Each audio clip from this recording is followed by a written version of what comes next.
Hello, everybody, and welcome to Whiskey Daddy Review number 18.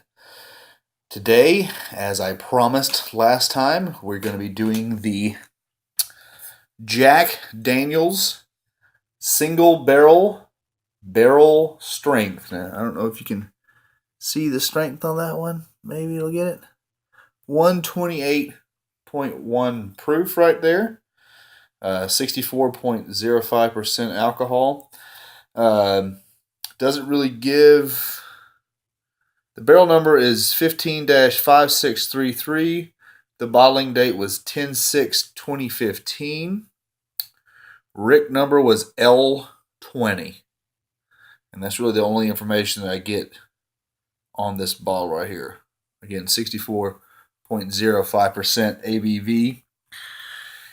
That's a rather big boy right there. Now, I'm excited to have Jack Daniel's finally on the show because I've always said if there was one whiskey I could have for the rest of my life, and I couldn't have any others, probably Jack Daniel's. Not because it's the best whiskey in the world, it just brings back a lot of memories for me because it was one of the first whiskeys that I ever had. So, as you can see, just took my little cap off. I've had this sitting out now for about 5 or 6 minutes. I haven't added any water yet, but we're going to be adding some water to this one. I'm just going to nose and taste it a little bit first neat. Jack Daniel's is an interesting process called the Lynchburg process. Now, what that is they build these big racks of sugar maple, and they burn them down into a charcoal, and they build these big vats that they actually take the distillate and they filter it through before they barrel it. So it's like a pre-filtering of the spirit before it's barreled. And they say that it doesn't strip, or it strips away some of the bad, I guess, gas-like fumes or whatever coming off of the distillate, makes it a little bit more pure. I don't know. It definitely they say it doesn't add any flavor to the whiskey, but to me, it adds a certain bit of almost like a roasted marshmallow to all of their whiskeys. First thing I get on the nose here is a ton of alcohol. This is a strong one. But there's definitely roasted marshmallow in there. Brown sugar for sure. A little bit of that wood glue note you get with Jack Daniel's. And a little bit of roasted peanut. I always get a little bit of roasted peanut in there too. All right, neat on the palate.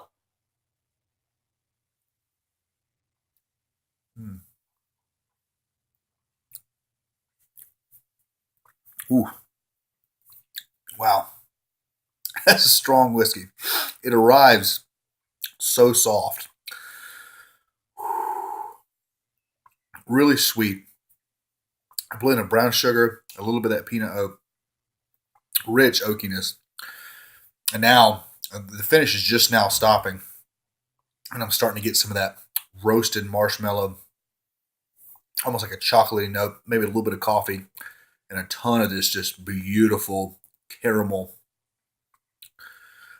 And a little bit of like a smokiness, a wood smokiness coming in there with it.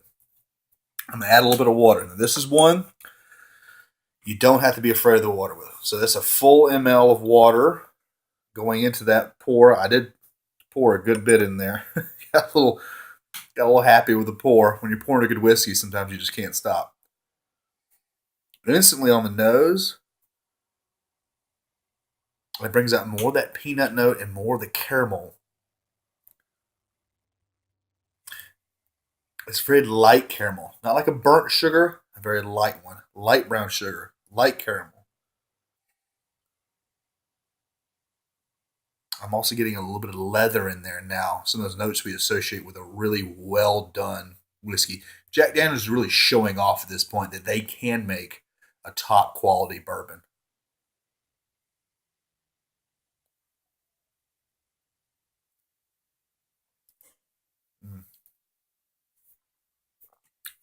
The arrival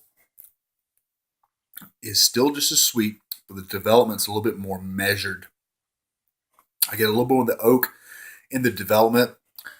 The finish isn't quite as robust as it was before, but it's still fairly lengthy.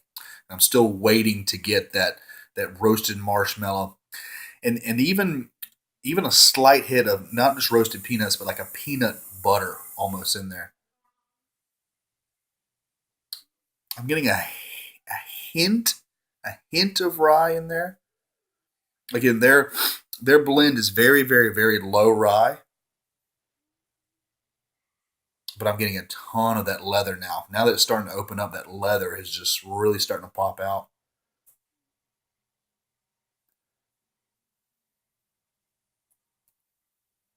Mm.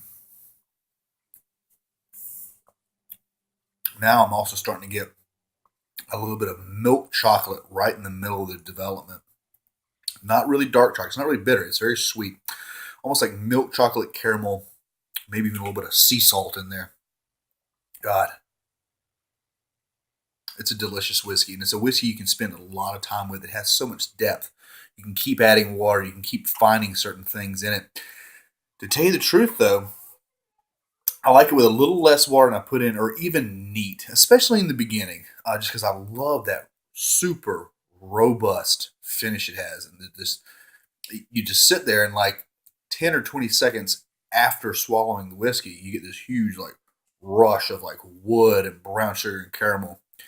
You don't typically get that with most Jack Daniels products. Even the regular Jack Daniels single barrel, I find you get a fairly short, snappy finish on it. You don't get much lingering. Even right now, I'm feeling this one in my cheeks, on the side of my tongue. It's a far superior product to those. Another great product they put out, of course, is the Jack Daniels Sinatra edition. I hope to put that on here one day as well. Everything now is just blending together. It's getting more harmonious. Mm. It's a delicious pour. If you like Jack Daniels, it's Jack Daniels at the rawest state, and it is done so well. Thank you so much, Jack Daniels, for producing this product and bringing it to us. And speaking of bringing it to you, next time here on Whiskey Daddy, we're going to be telling you all about the Spice Tree story. Spice Tree is a blended malt coming out of Compass Box, and I can't wait to tell you all about it. I'm the Whiskey Daddy. Cheers.